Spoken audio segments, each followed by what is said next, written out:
आवाज नहीं आ रही।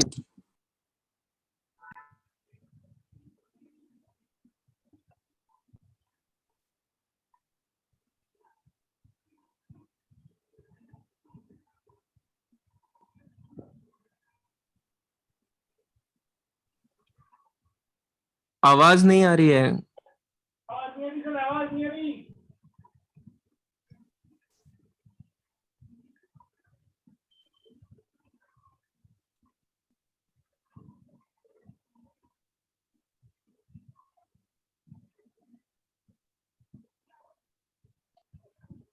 हेलो, आ रही आवाज? मैं दोबारा, हेलो। ये सर आवाज है। हाँ, देखिए, द्वितीय भाव हमारा कुटुंब का है। अगर पुरुष की कुंडली है और पुरुष की कुंडली में कुटुंब वृद्धि का योग बढ़ता है, तो कुटुंब वृद्धि में उनका विवाह और संतान है ना, और वो किसी भी रूप में आए, संतान गोद ली हुई आए, चाहे स्वयं की उत्पन्न हो, तो वह द्वितीय भाव से आती है। तो अगर पुरुष की कुंडली में कुटुंब बढ़ने का योग है, वृद्धि का योग है, तो वह संतान में सहायक है। स्त्री की कुंडली में संतान जो है वो कुटुंब वृद्धि का योग बनाती है। तो अगर स्त्री की कुंडली में संतान वृद्धि का योग बनता है तो वह संतान उत्पत्ति में सहायक है। इस चीज को भी गणना करें, उत्तम है। बहुत बढ़िया विकास जी, ये शायद पॉइंट मेरे ध्यान से रह गया था। Clear clear? Hello, yes sir, clear. हाँ, अब द्वितीय आप लोग भाव आपस से, में, हाँ जी, द्वितीय भाव का पंचम भाव भी देखेंगे क्या? नहीं द्वितीय भाव कुटुंब भाव है, तो द्वितीय का द्वितीय देखा जाता है। भाव से भाव, मैंने बताया ना, भावात भावम, भाव से भाव, जो भाव है उससे उसका उतना ही आगे भाव। तो द्वितीय से द्वितीय, द्वितीय से द्वितीय, तृतीय से तृतीय, चतुर्थ से चतुर्थ, पंचम से पंचम, वो उसकी रेंज है ना? ठीक है। और कोई, किसी का कोई डाउट?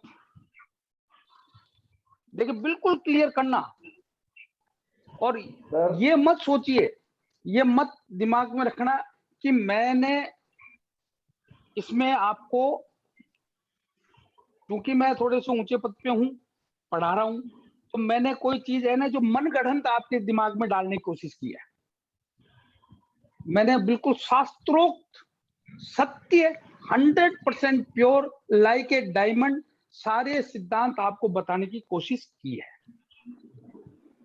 है ना? वो आप किसी भी पैरामीटर में दुनिया के किसी भी बड़े से बड़े ज्योतिषी जो नंबर 1 पे बैठा हुआ है उससे भी आप डिस्कस कर सकते हैं और मेरा शास्त्रार्थ करा सकते हैं।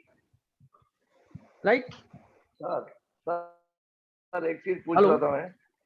हाँ, बोलिए। हाँ सर, हाँ, ये बोलिए। जो अपने गुरु जो है वक्री ग्रह है, हाँ, और जब भी वक्री ग्रह है तब होता है जो पृथ्वी के पास में होता है, तो वक्री ग्रह और ज्यादा बलवान हुआ।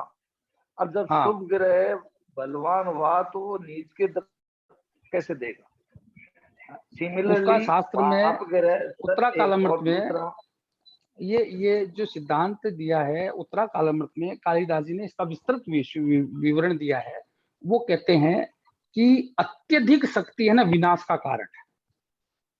अत्यधिक शक्ति विनाश का कारण है। वह पर्टिकुलर ग्रह पूरी कुंडली को अपने अनुसार चलाने का प्रभाव करेगा, तो वह अतिचारी हो जाता है।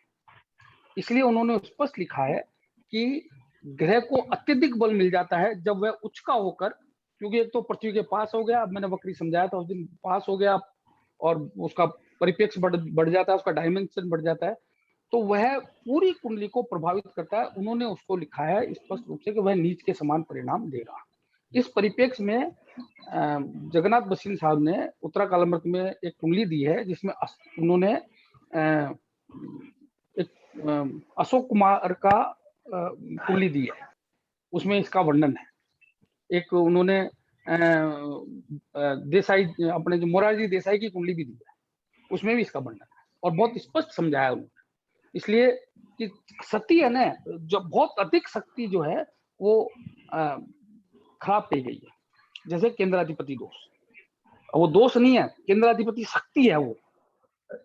उसको दोष कहते हैं, लेकिन वो केंद्राधिपति शक्ति है। That particular planet become so powerful, it will impact each and everything of yours. तो बाकी ग्रह कुछ नहीं कर पाते। अच्छा, ऐसे ही ये सिमिलरली जैसे पापी ग्रह है वो वक्री हुआ और उसने बल प्राप्त किया, तो जब पापी ग्रह बल प्राप्त करता है तो वो तो शुभ होना चाहिए।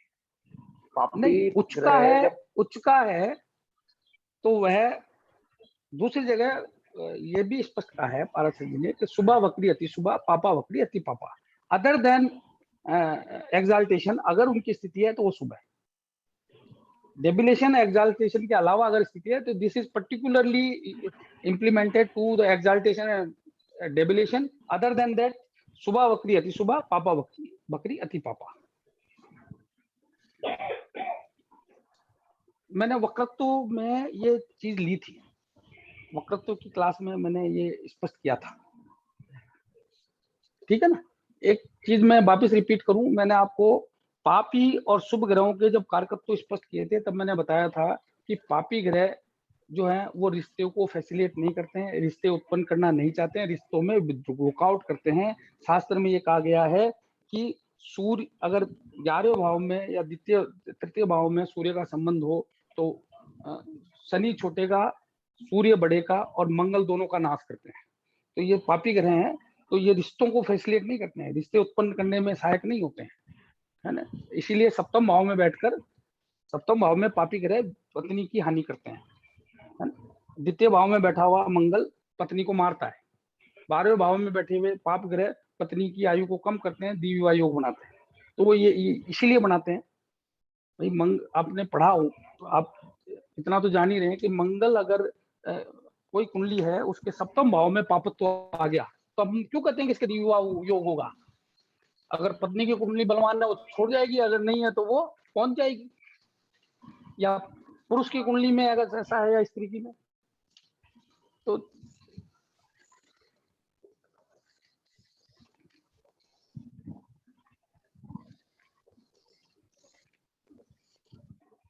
यहाँ पे जब शनि मंगल हो गए तो हम क्या कहते हैं कि भाई ये दिव्य योग बन गया, या सूर्य आ गए तो दिव्य योग हो गया, क्योंकि रिश्तों का नाश करते हैं। अगर सूर्य मंगल यहाँ है तो बड़े भाई का नाश करेंगे, संतान का नाश करेंगे, ऐसे तो रिश्तों के लिए उत्तम नहीं है। मैंने उस दिन बहुत अच्छी तरह स्पष्ट समझाया था, राइट। हेलो। और शारीरिक क्षीणता देते हैं, और लग्नेश का पापत्व के साथ होना। अब आप सोचिए जिनकी ये कुंडली है उनका लग्नेश दोनों पूर्ण रूप से पापत्व को प्राप्त है, तो क्या रोग नहीं होंगे, क्या परेशान नहीं होंगे वो, राइट।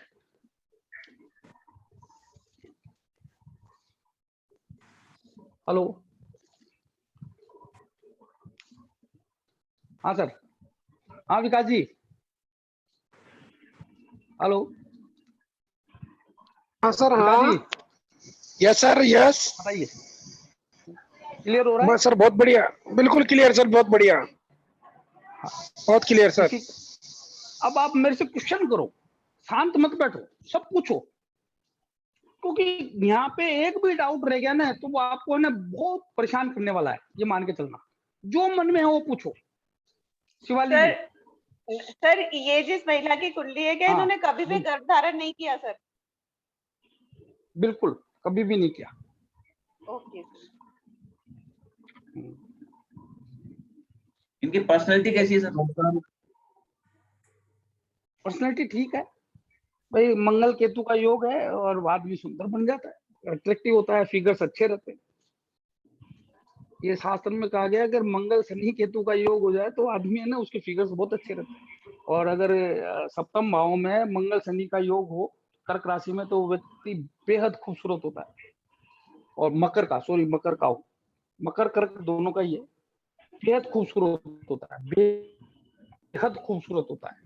उस अगर किसी व्यक्ति के पुरुष के सप्तम भाव में मंगल शनि अगर कर्क का और मकर का हो तो उसकी पत्नी बेहद खूबसूरत होती है। आप आंख बंद करके बता सकते हो। हाँ जी आगे।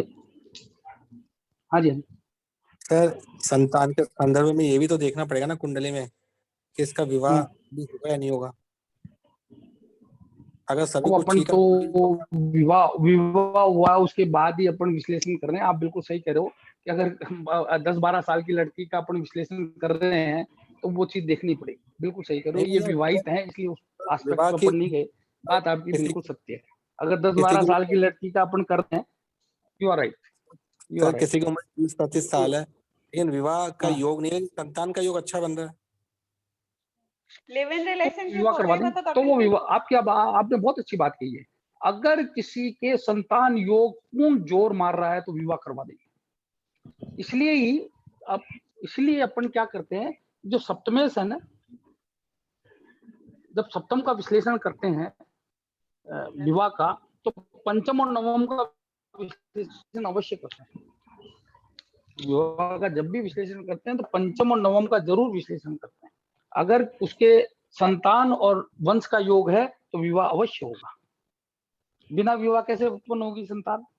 सर एक बात पूछूं मैं आपसे? हाँ, एक सर तरीका, अजीब है एक चीज लेकिन लेनी पड़ेगी कि उसमें छठा और 10वां भाव संतान भाव से अगर प्रबल संबंध कर ले, छठा और 10वां भाव संतान भाव से प्रबल संबंध करते तो गोद का पुत्र दिलाता है। वो मैं आगे आएगा जब और बताऊंगा। सर, हाँ जी, सर वर्तमान समय के अनुसार अगर मैं बोलूं कि जैसे कोर्ट ने भी लिव इन से उत्पन्न होने वाली संतान को, सर वो बिना शादी के ही संतानें होती हैं और सर उनको वैध हक हमारी आप भारतीय तो सर क्या ऐसे कोई योग इन कुंडलियों में होते हैं? नहीं, संतान उत्पत्ति का योग तो है नहीं इनके, लेकिन ये आपने जो बात कही है ना, यही तो शोध का विषय है शिवाली जी, कि देश काल पात्र और परिस्थिति के अनुसार अगर शास्त्र में जो ज्ञान कहा गया है, जो उसको अगर आप परिवर्तित नहीं करोगे तो आप कैसे रिजल्ट को निकालोगे? अब एक चीज बताइए, कोई भी व्यक्ति, कपिल जी आप समझे मेरी बात को? जी सर, बिल्कुल हेलो, समझ गया कि संतान का योग है तो विवाह हो ही जाएगा।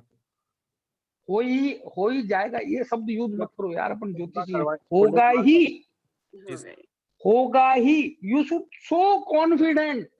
आप जो कुंडली में देख लो ना, वो कह दो यस ये होगा ही, उसको स्टाम्प पे लिख के दो या देखो ही मत।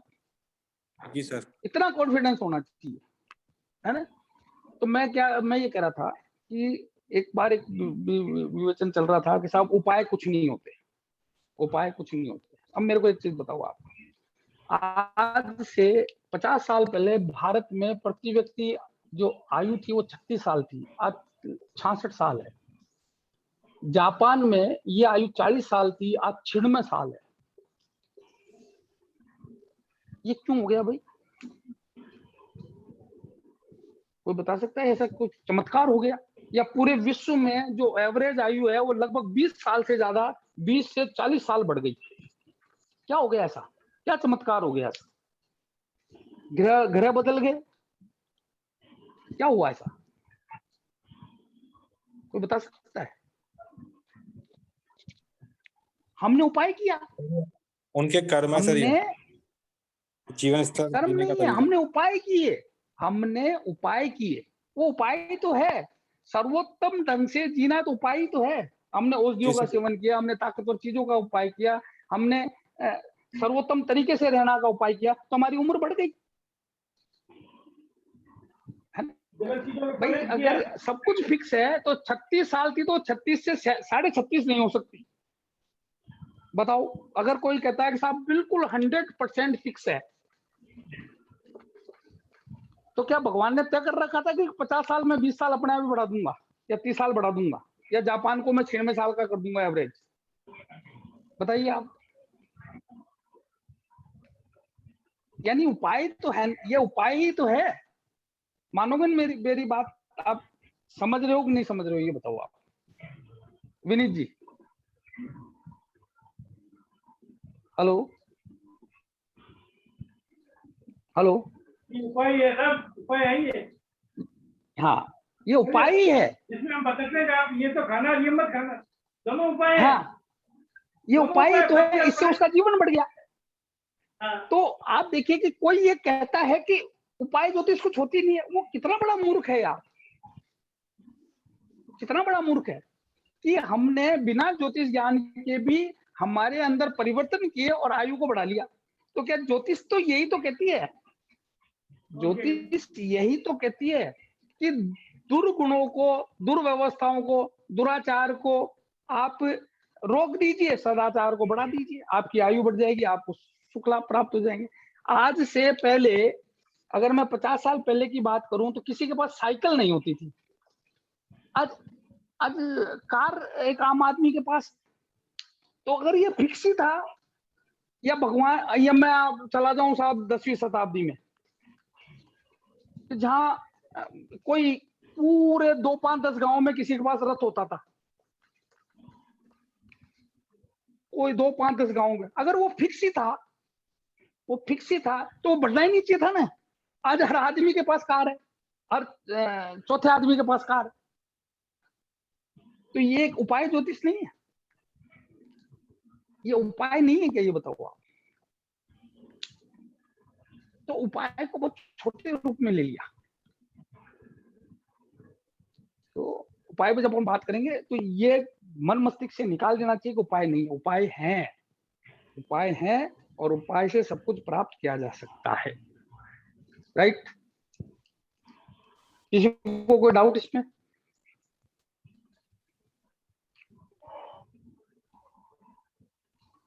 हेलो, हाँ जी पंकज जी, मेरे को कौन कौन लोग हैं अभी क्लास में? हाँ जी सर, हाँ में आया, बहुत अच्छा है। हाँ, अब आप मेरे को इस संबंध में, अब आपसे कोई व्यक्ति अगर कुंडली देखकर संतान के बारे में बात करता है तो क्या आप कर पाओगे? अभी तो मैं नवमांश पे गया ही नहीं, मैं D7 की बात ही नहीं की अभी तक तो आपसे। अभी तो नवमांश पे गया ही नहीं, नवमांश में सिर्फ वर्गोत्तम और वही पकड़ा मैंने। फिर मैं D7 जो वो मैंने बात ही नहीं की आपसे। अभी संतान उत्पत्ति के लिए देखते हैं ना, तो वो भी बात ही नहीं की। अगर वो और परफेक्ट, वो आप इस कुंडली के बने हुए देखोगे तो आप बिल्कुल परफेक्टली कह दोगे, उसका और विवेचन करना आप। हेलो, हाँ जी सर एक बात बताइए, अभी अपन ने लगन कुंडली का स्टडी की, यहाँ पर ये नहीं है ना, लेकिन शुक्त मांस में जैसे लग्नेश, पंचमेश और नवमेश एक साथ हो जाते और अच्छे स्थान पे हो जाते, केंद्र में हो जाते, तो फिर क्या इस कुंडली में संतान की संभावना बन जाती? नहीं, ये ये बहुत बड़ी बात है। पहला जो प्रोमिस है ना, वो आपको नेटल चार्ट में ही देखना है। D1 में ही प्रोमिस आएगा कि यहाँ प्रोमिस है। अगर यहाँ 20%, 10%, 25%, 30% प्रोमिस है, यहाँ पूरा नेगेटिव आ गया, तो फिर वर्क कुंडली देखने का कोई मतलब नहीं।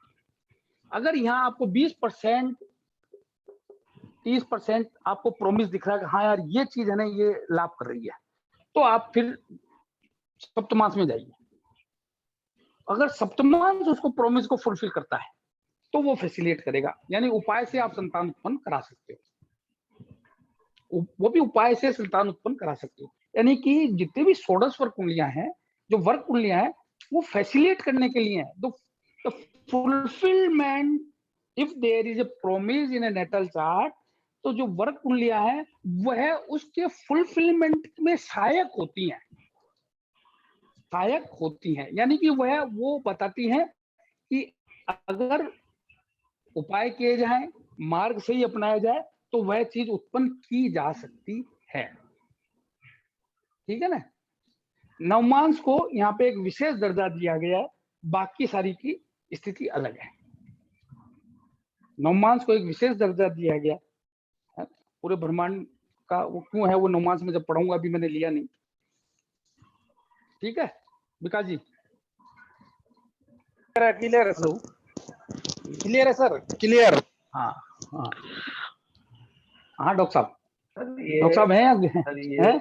हाँ सर, तो ये कह रहा था हाँ, जैसे अपन एक सिंगल दृष्टि डालते हैं सामने, तो इसके केंद्र में 3-3 शुभ ग्रह, हाँ बिल्कुल सही गुरु बात भी है, चंद्रमा भी है, शुक्र भी है। हाँ, बिल्कुल सही बात है। तो इसके पास वैभव भी होगा, गाड़ी भी होगी, मकान भी होगा, धन भी होगा, इसके पास बाकी सब चीजें होंगी, संतान नहीं होगी, विवाह भी होगा, विवाह भी होगा। और ये जैसे 11वें भाव के अंदर में है जो पाप ग्रह है, वो भी अपने आप में अच्छा प्रोमिज हो गया। पर वो मंगल का, दैहिक लग्नेश का दैहिक 11वें और भाव जैविक में सुख होना। नहीं देते हैं। वो मैंने दैहिक क्लियर और किया ना, जैविक सुख का भौतिक नहीं सुख। है, लेकिन एक जनरल अपन प्रिडिक्शन डालते हैं। हाँ, भौतिक सुख सारे होंगे।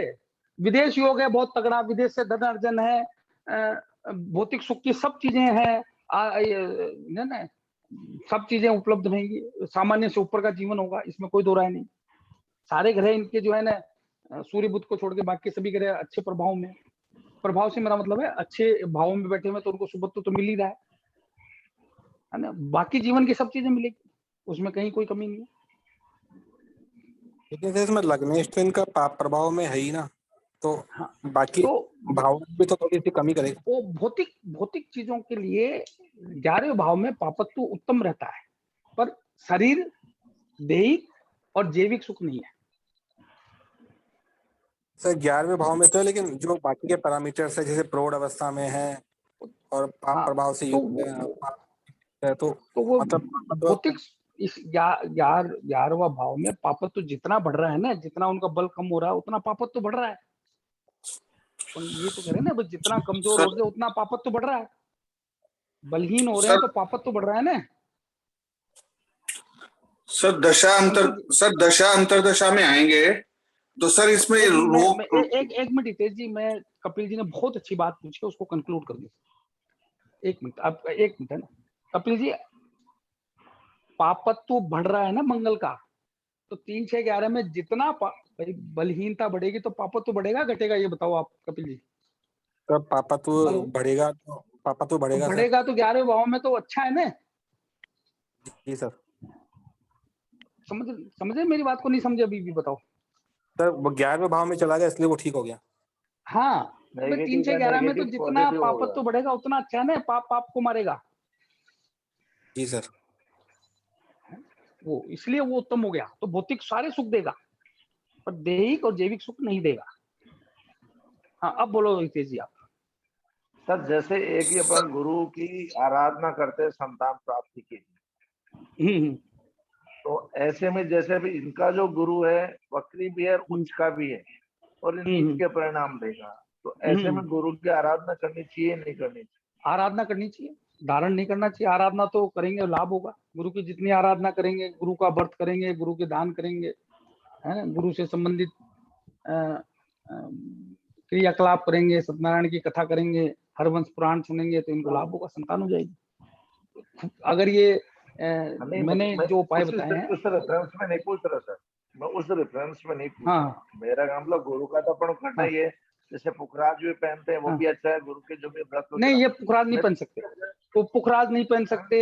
अपन गुरु का बल धारण करके नहीं बढ़ा सकते, हमको गुरु को खुश करना है। उसको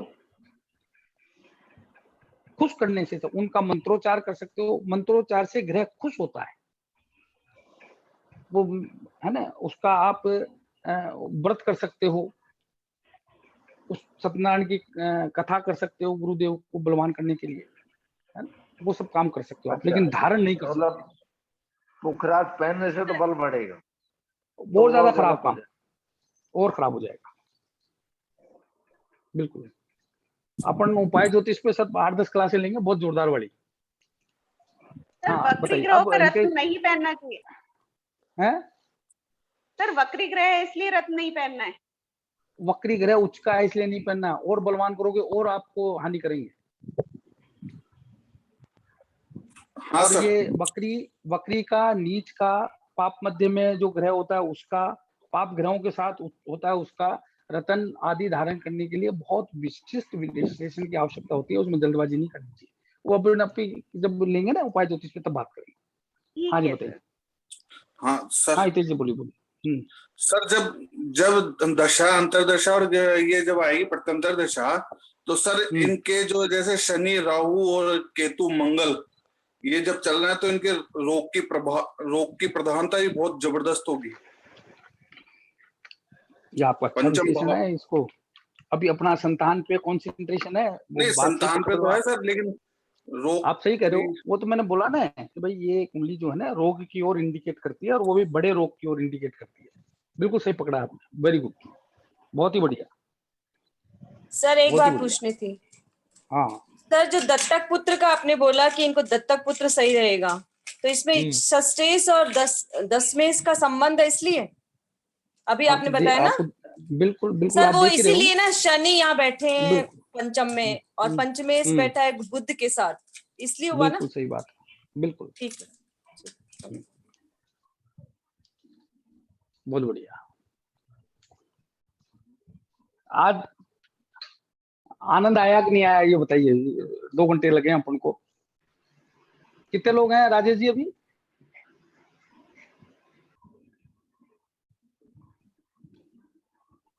हेलो, 16 लोग हैं सर। 16 लोग। अब एक बार सबसे मैं बात करना चाहूंगा, है ना, सब अपना